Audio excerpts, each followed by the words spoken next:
Assalamualaikum warahmatullahi wabarakatuh dan salam sejahtera.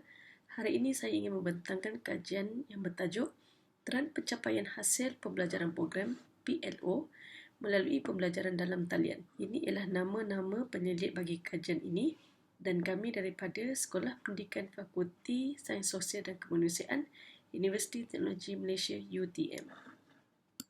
Untuk pengenalan, pemantauan dan penilaian secara berterusan terhadap pengurusan dan pelaksanaan program akademik perlu dilaksanakan bagi memastikan kualiti program akademik mencapai standard yang dirancang dan yang telah ditetapkan.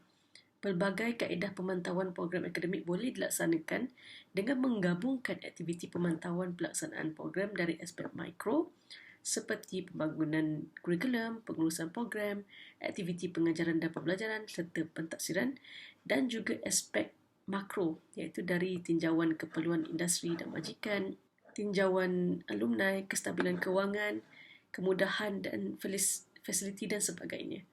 Elemen ini menjadi lebih penting apabila amalan biasa pengajaran secara bersemuka iaitu face-to-face ditukar secara mendadak kepada secara dalam talian online disebabkan oleh situasi pandemik COVID-19. Ini adalah untuk memastikan kelestarian program akademik yang ditawarkan agar dapat jalankan dengan baik. Bagi latar belakang kajian pula, pandemik COVID-19 secara langsung telah merencatkan proses pengajaran dan pembelajaran secara bersemuka di semua peringkat pengajian. Pendekatan yang biasa secara bersemuka yang diamalkan menjadi tidak relevan lagi pada masa situasi pandemik COVID-19. Walau bagaimanapun, pengajaran dan pembelajaran tidak boleh ditinggalkan dan inisiatif telah diambil melalui pendekatan secara dalam talian untuk tujuan kelangsungan penyampaian ilmu. Terdapat pelbagai fokus penyelidikan berkaitan dengan pengajaran dan pembelajaran dalam talian seperti ketersediaan pelajar dan guru serta pensyarah, faktor, cabaran dan impak pelaksanaan pengajaran secara dalam talian, kesan, reka bentuk, kaedah mengajar, pencapaian hasil pembelajaran serta penggunaan alatan teknologi. Dan ini semua adalah bagi memastikan jaminan kualiti pengajaran dan pembelajaran yang dilaksanakan secara dalam talian akan terus kekal menepati standard yang telah ditetapkan. Dalam kajian ini memfokuskan terhadap kurikulum bagi program Ijazah Sarjana Muda Sains dengan Pendidikan Sains Sukan dengan kepujian SHPSH di UTM mengikut standard hasil pembelajaran iaitu PLO yang telah ditetapkan oleh Agensi Kelayakan Malaysia MQA dan terdapat 10 PLO iaitu pengetahuan, aplikasi, praktikal, komunikasi, berfikir, kesarjanaan, kepimpinan dan kerjasama pasukan, kebolehsuaian, warga global dan berdaya usaha. Bagi penguasaan kemahiran intelektual iaitu pengetahuan, aplikasi dan praktikal, ianya adalah asas dalam penguasaan ilmu pengetahuan dalam kursus yang diajar.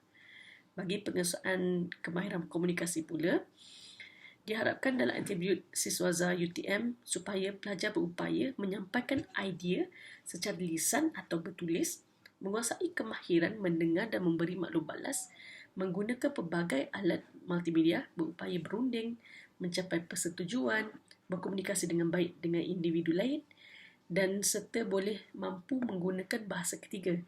Bagi kemahiran berfikir pula, pelajar diharapkan dapat menganalisis masalah dan membuat penilaian, mengembangkan dan mengolahkan idea, mencari penyelesaian alternatif, berfikir melangkaui paradigma secara kreatif, kritis, holistik serta bersistematik.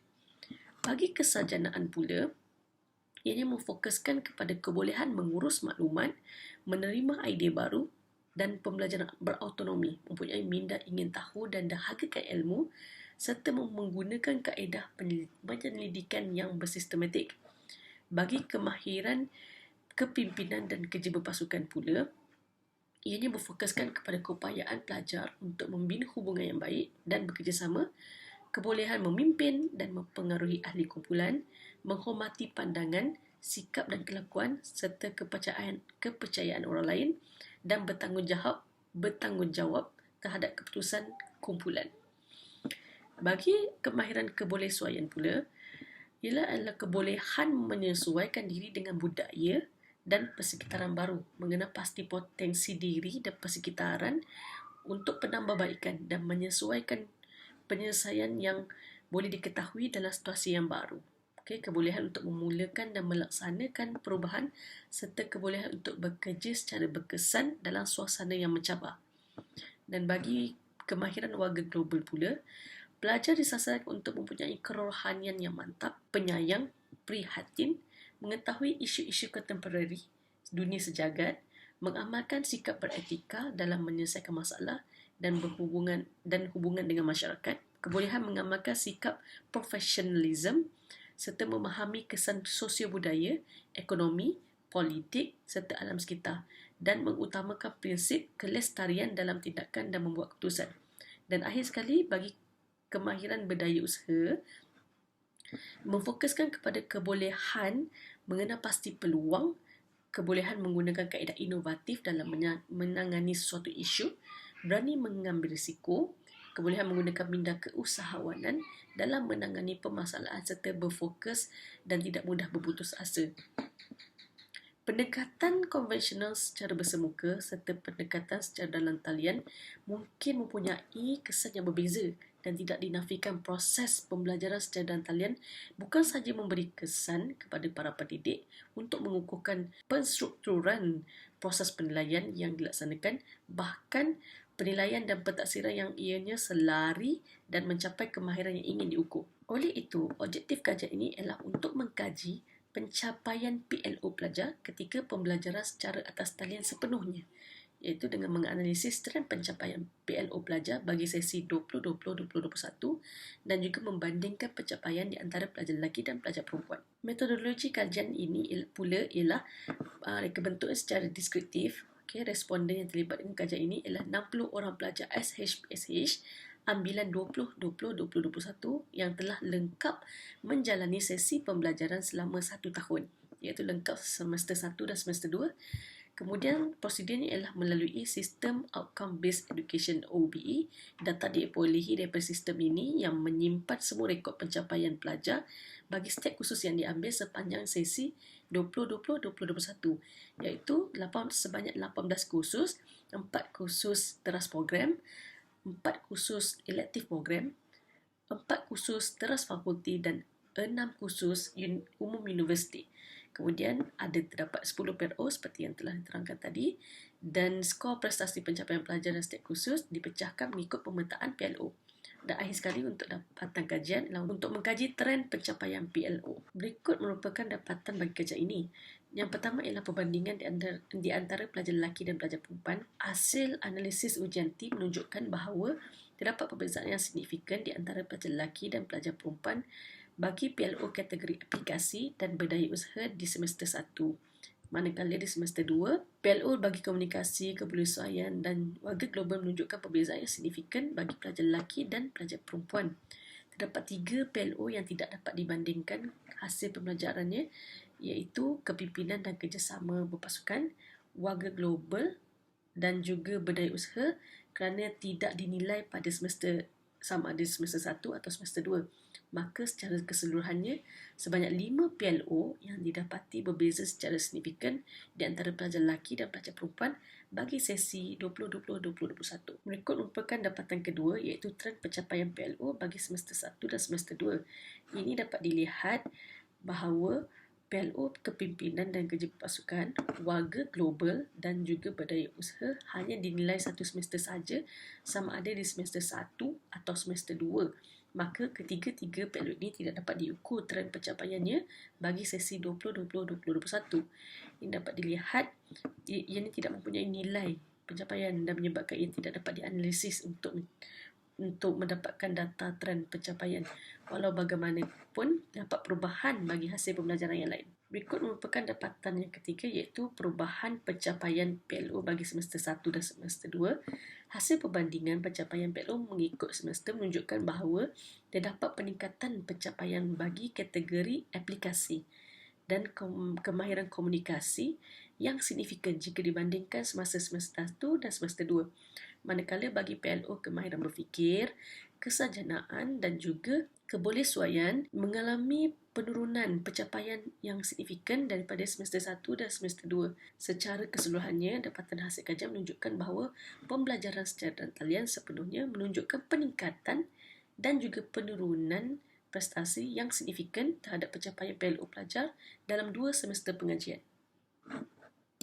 Untuk perbincangan, penghasilan trend prestasi pencapaian pelajar bagi setiap PLO untuk semester 1 dan semester 2 yang telah diterjemahkan dengan menggunakan Spiderweb tadi menyumbang kepada proses pemantauan kualiti program akademik secara berterusan. Gambaran secara menyeluruh yang membantu pihak pengurusan program untuk menganalisis mana-mana hasil pembelajaran program yang tidak atau kurang mencapai sasaran kepada standard yang telah ditetapkan dan dengan lebih terperinci. Melalui kitaran proses penambahbaikan program secara berterusan menggunakan konsep PDCA, Plan, Do, Check and Act, dapat dilaksanakan melalui penghasilan pelaporan dan perincian maklumat yang diperolehi dari setiap pencapaian PLO. Menurut kajian lepas, hasil analisis secara terperinci terhadap setiap pencapaian PLO memberi banyak manfaat kepada penambahbaikan program akademik yang ditawarkan. Perbandingan terhadap pencapaian PLO, kajian ini juga menunjukkan bahawa prestasi yang lebih baik dalam kategori aplikasi iaitu salah satu elemen dalam keintelektualan serta kategori berdaya usaha, kebersesuaian dan bahagi global bagi kemahiran atribut siswaza UTM ataupun kemahiran insaniah. Manakala pelajar lelaki menunjukkan prestasi yang lebih baik dalam pencapaian PLO dalam kategori kemahiran komunikasi.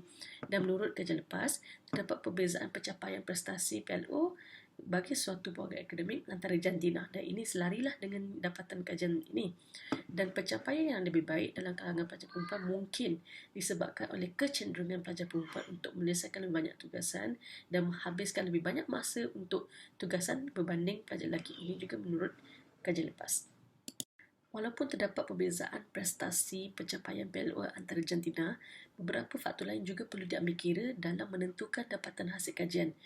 Kajian lepas mengatakan bahawa pelaksanaan kaedah pembelajaran juga mempengaruhi pencapaian PLO, terutamanya ketika pandemik COVID-19. Terdapat 4 komponen utama kaedah pengajaran dan pembelajaran yang mempengaruhi pencapaian hasil pembelajaran suatu program, iaitu persekitaran pembelajaran, penglibatan dalam aktiviti pembelajaran, ciri-ciri pembelajaran pelajar serta kaedah pengajaran pengajar. Dan faktor masalah teknikal yang dihadapi sama ada oleh pesyarah, guru ataupun pelajar yang belajar serta yang mengajar, seperti internet yang lambat, talian terputus-putus semasa sesi pembelajaran serta kehilangan talian secara mendadak sering menjadi penghalang utama dalam pembelajaran dalam talian. Manakala faktor masalah kekurangan peralatan dan perisian seperti laptop, tablet, telefon pintar ataupun aplikasi-aplikasi video conference boleh menyukarkan sesi pembelajaran pelajar sekaligus menjejaskan pencapaian pelajar, terutama dari segi aspek kebolehsuaian, dan ini selari dengan pendapatan kajian ini menunjukkan trend penurunan pencapaian bagi kemahiran tersebut. Menurut Gillette 2017 dan Ulfa Fatawi 2020, interaksi pelajar merupakan salah satu daripada kunci utama yang boleh menjayakan pembelajaran dan talian, di mana penglibatan secara aktif oleh pelajar semasa sesi pembelajaran memberi impak positif terhadap pencapaian hasil pembelajaran, dan ini disokong oleh kajian ini yang menunjukkan peningkatan pencapaian yang signifikan bagi kemahiran aplikasi dan komunikasi, di mana kedua-duanya mengukur penglibatan pelajar secara langsung sepanjang pembelajaran secara dalam talian. Kesimpulannya, penganalisaan terhadap prestasi pencapaian PLO akademik yang telah dilaksanakan dalam kajian ini telah memberikan gambaran akan status kesihatan program ini semasa kaedah pelaksanaan secara dalam talian sepenuhnya, penjajaran konstruk terhadap pelaksanaan kaedah pengajaran, pembelajaran dan juga pentaksiran yang telah diadaptasikan mengikut kesesuaian keperluan pembelajaran dalam talian masih berupaya untuk mencapai tahap prestasi pencapaian PLO yang telah ditetapkan. Sekian, terima kasih.